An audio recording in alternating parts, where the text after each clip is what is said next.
Üstünden gitme canım. Bak. Bastı.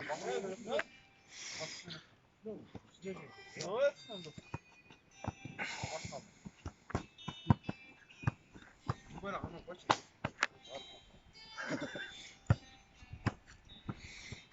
Niye?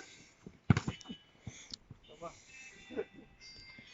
Yok bu ara açayım dedim. Vay ben şimdi oldu da. Aferin.